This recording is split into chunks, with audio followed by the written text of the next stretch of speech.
Salut à tous, je suis Dr Mackenzie et vous êtes à un moment de partage, de conseils et d'orientation. Notre sujet d'aujourd'hui concerne nos adolescents et la drogue. Encore une fois, nous sommes avec nos adolescents, mais cette fois-ci, la drogue en milieu scolaire. Voici un phénomène, un fléau qui aujourd'hui cause assez d'inquiétude dans l'esprit de tout et chacun, dans la vie de tous parents, parce que nos enfants qui devraient être dans un milieu encadré, dans un milieu sécurisé, dans un milieu fermé, tout au long de la journée, sont dans un milieu qui est exposé à un danger, celui de la consommation de la drogue. Voici le fléau aujourd'hui qui s'attache à nos établissements scolaires. Pourquoi ces jeunes s'adonnent-ils à cette consommation? Vous savez que nos adolescents en général sont des nouvelles personnes, ces personnes qui sont là qui vivent un changement. Et ce changement les envoie à une curiosité que généralement j'appelle une curiosité extrême. Et cette curiosité les pousse à découvrir, à voir ce qu'il y a réellement dans cette consommation de la drogue. Ces enfants sont timides et ils veulent s'évader. Ils veulent se libérer, ils veulent pouvoir mettre fin à cette timidité.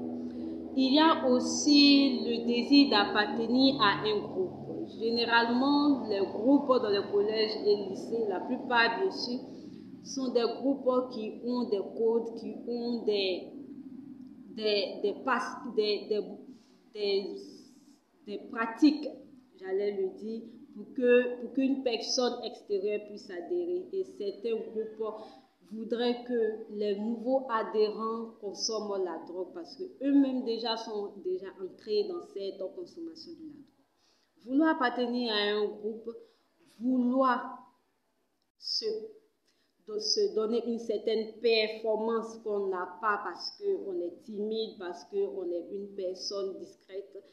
Autant de situations qui emmènent nos enfants à consommer la drogue. Et ce sont généralement des situations que nous-mêmes adultes aussi sommes confrontés et qui nous emmènent à consommer la drogue. Nos enfants également aussi sont confrontés à toutes ces situations.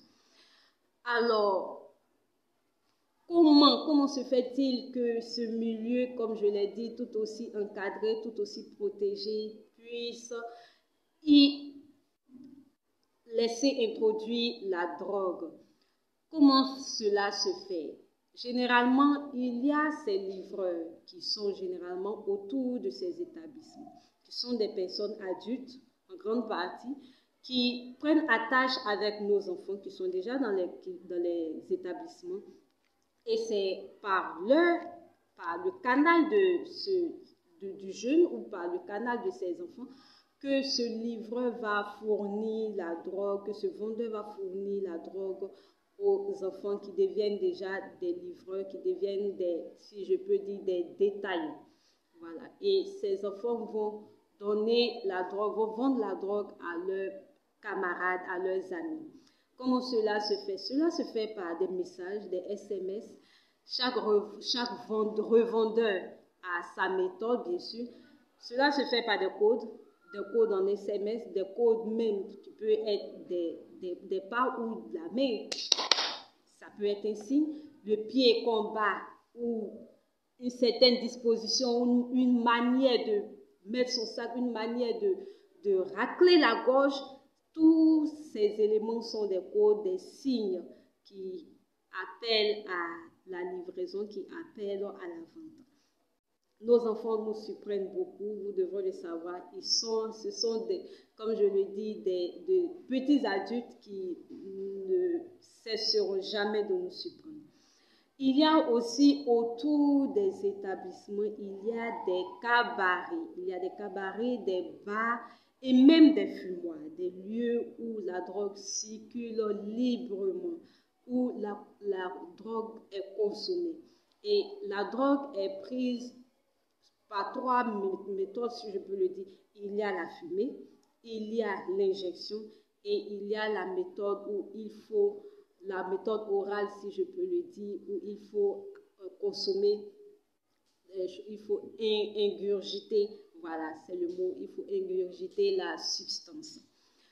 Alors, quelles sont les classifications? Les classifications que je peux donner de ces drogues, je prends ce que j'appelle une classification en fonction, voilà, en fonction de l'autorisation.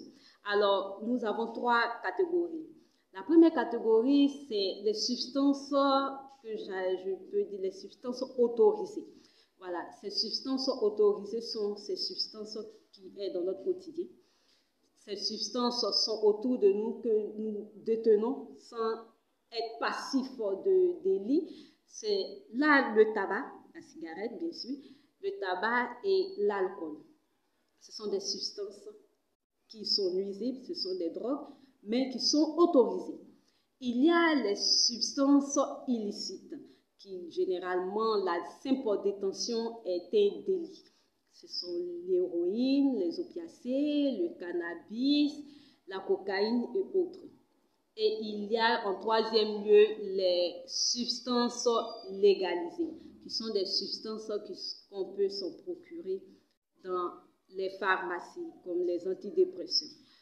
Autant malgré que ce soit une substance autorisée, légalisée ou illicite, ces substances ont des effets nuisibles, des effets néfastes sur l'individu. Alors, quels sont ces effets?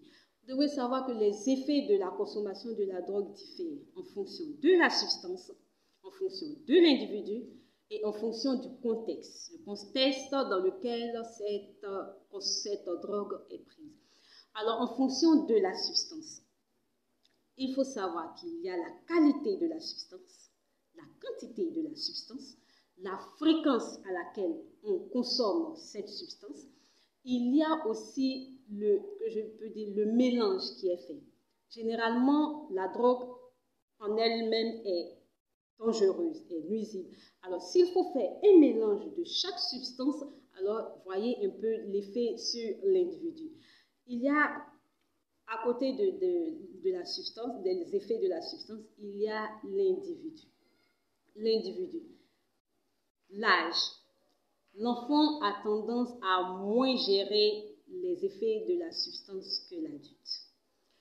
Il y a le sexe. Vous allez être étonnés, mais les femmes ont du mal à supporter les effets de l'alcool par rapport aux hommes.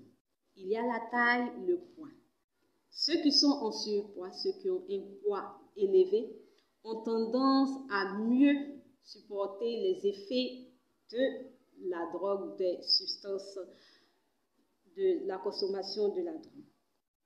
C'est un fait. Ce n'est pas pour autant qu'il faut être obèse ou il faut avoir un poids assez élevé. Non, ce n'est pas la solution. Il y a aussi les dispositions. Certaines personnes peuvent être des diabétiques, avoir une maladie et cela peut causer aussi un problème. Donc, il y a l'état de santé de l'individu qui peut être aussi un problème. Le contexte, généralement, le contexte, c'est le lieu, l'ambiance. Parce que plus on est dans un lieu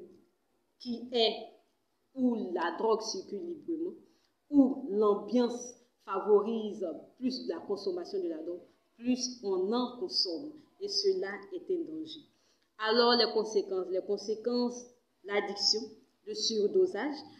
Au-delà de cela, il y a certaines maladies telles que le cancer, le ralentissement de la croissance physique, la baisse de la vision, la baisse de la sexualité, la baisse de la fertilité. Il y a aussi les troubles mentaux. Autant de difficultés. Il y a le cancer des poumons, du foie. Il y a autant de problèmes qui minent la santé. Au-delà de cela, également, il y a pour ceux qui font les injections, parce qu'il y a la fumée, il y a l'injection, il y a la consommation par voie orale. Ceux qui prennent l'injection, ils sont exposés au sida, à l'hépatite, à certaines maladies très dangereuses pour leur santé. Parler de drogue en milieu scolaire, on peut prendre 1 heure, 2 heures, des heures pour en parler. Nous ne voulons pas vous choquer, mais il est temps que, en tant que parents, nous puissions parler. Les professeurs ne peuvent pas tout faire. Ils ont à gérer des centaines d'enfants. Et ce n'est pas facile pour eux de canaliser certaines choses. Et nos enfants, vous pouvez le savoir, nos enfants sont de petits mafieux. Je vais le dire, ce sont de petits mafieux qui sont très dangereux dans les actes. Excusez-moi du terme, mais nos enfants sont très dangereux aujourd'hui. Alors nous devons leur parler, leur donner cette éducation, leur donner l'information sur les causes, les dangers et tout ce qui mine dans la consommation de la drogue, l'implantation de la drogue dans les collèges et lycées, dans les établissements scolaires en général. Nous devons parler avec nos enfants et cette responsabilité nous incombe en tant que parents. Nous faisons des capsules de 5 minutes. Aujourd'hui, nous avons dépassé le temps, nous avons même doublé le temps parce que le sujet est très important. Nos établissements scolaires sont devenus des lieux de déviance, des lieux de violence, des lieux de marginalité. Et, chers parents, nous devons prendre nos responsabilités et éduquer nos enfants sur la bonne voie. Merci de nous avoir suivis. Nous vous disons chaque fois, n'hésitez pas à nous demander des conseils. Nous pouvons vous orienter, nous pouvons vous conseiller, nous pouvons vous aider à supporter, à porter, à trouver des solutions aux différents problèmes que vous rencontrez, que vous subissez. Il n'y a pas que les enfants qui s'adonnent à la drogue, il y a aussi les parents. Et la prochaine fois, nous parlerons des foyers où les parents s'adonnent à la drogue et l'effet que cela peut produire sur les enfants. D'ici là, merci de nous avoir écoutés durant plus de 10 minutes. Pour cette fois, c'est une exception parce que le sujet est très important. Merci de nous avoir suivis et on se dit à la prochaine pour un sujet encore plus important. N'hésitez pas à approuver, à liker, comme on le dit. N'hésitez pas à partager afin qu'ensemble nous puissions trouver des solutions pour nos enfants. À la prochaine.